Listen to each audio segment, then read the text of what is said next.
fam, it's your girl Keisha, aka Color Me Pynk, and I'm here with this week's All Tea All Shade Real Housewives of New York season 14 reunion part 2. Y'all didn't know I had 2 reunion looks for y'all, did you? Both of them killed everybody on that stage.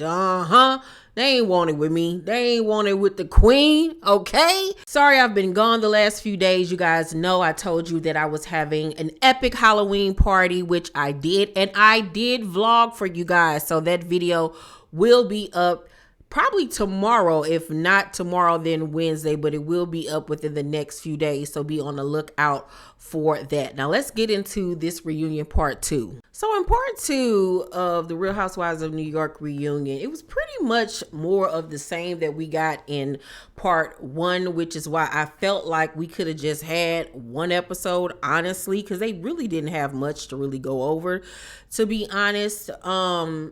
I did like the fact that Jessel stood up for herself when it came to Sai and Erin and how they were talking about her marriage and everything. Now, you know, both of them cop pleas and was basically like, I didn't say that. I didn't say that.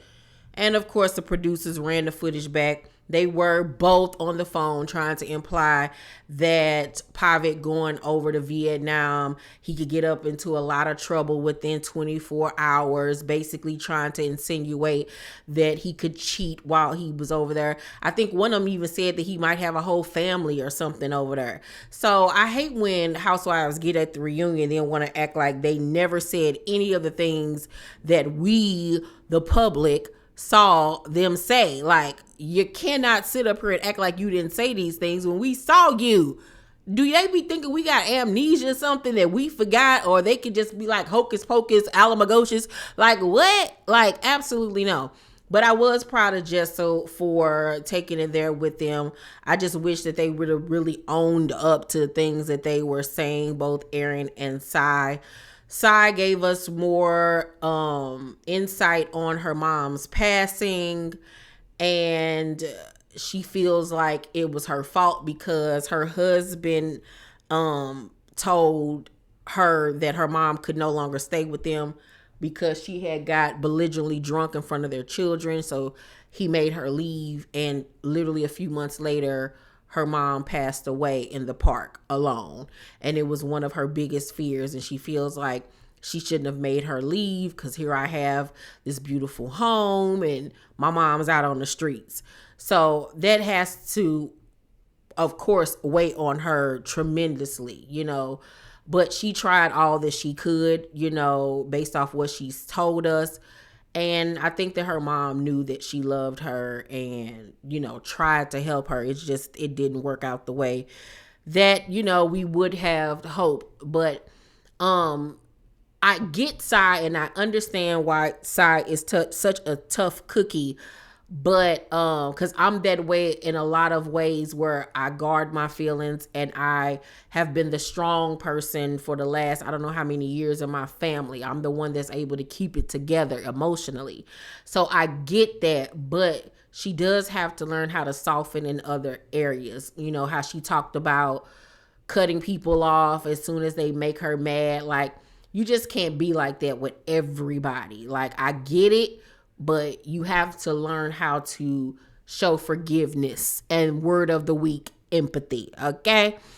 I hated that they were trying to argue semantics with Jessel about her growing up privileged versus poor. And it's just like, oh my God, are we really having this conversation?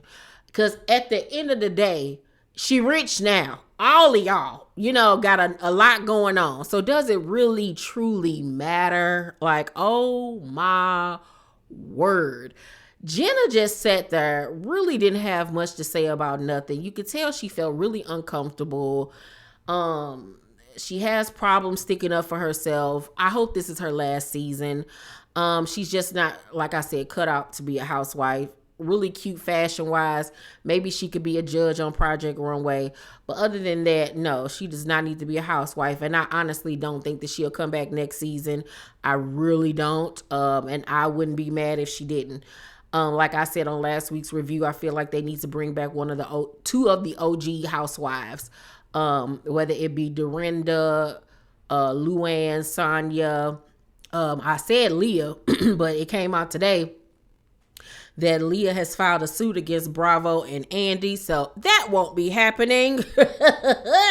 So I do think that they need that wow factor. They need somebody that's going to really get in there and shake things up and not be worried about the cameras and trying to behave a certain way and try to make themselves look good. Because you can tell with these New York girls that while filming, they're editing themselves to an extent to make sure that they don't go too far or say the wrong thing. You know what I'm saying?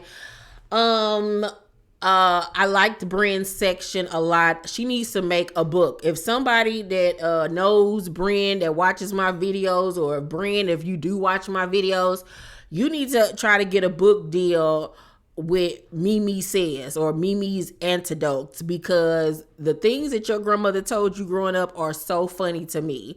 And it's the typical like type of shtick that I love. So you need to do a book about Mimi Says, her sayings, her anecdotes, make a character with a book series.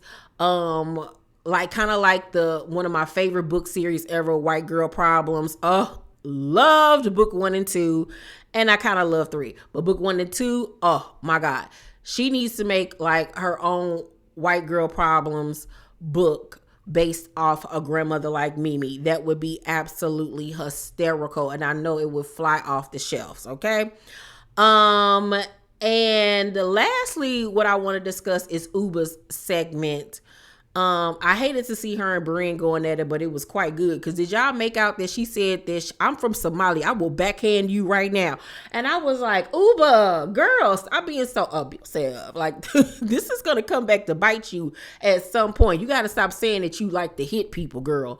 But, you know, now that we have even more context on PhoneGate, we didn't know when watching it that Erin had her phone for longer than 40 minutes. Apparently, it was a few hours that she had her phone. Now, that is a big difference. You know what I'm saying? So now it makes me understand why Ubah was freaking out the way that she did. And I'm so happy that Ubah was allowed to speak her piece and remind everybody that she was good. She did not say anything to Erin.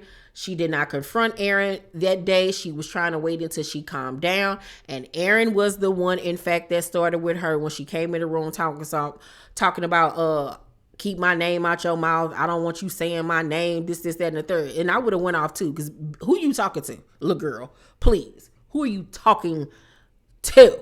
Okay.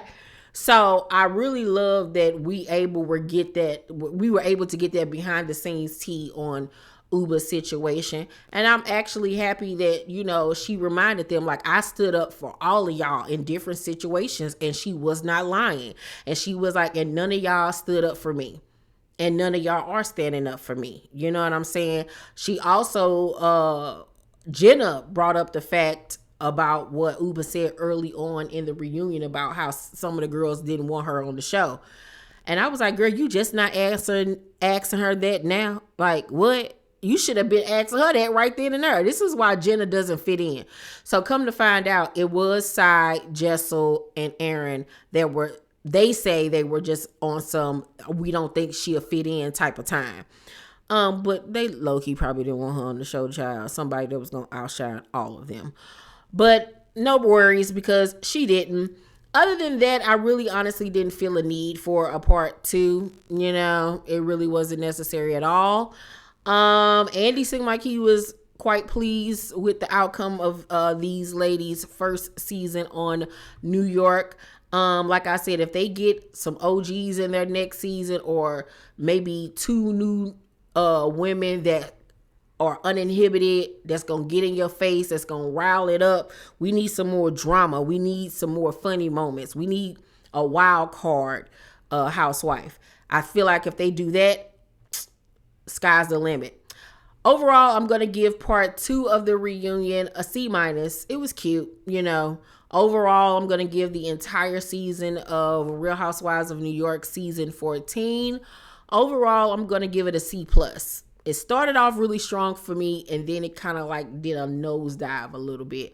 But other than that, I enjoyed it. Y'all let me know what y'all thought, what y'all think about my second reunion look, what I wore to the after party. Because after the party, it's the hotel lobby, and after the lobby, yo, it's probably Chris. And after the, I don't even remember the words. Child. Anywho, y'all make sure to thumbs up this video, like and subscribe, and hit that notification bell button. I love you, and I'll see you on the next video.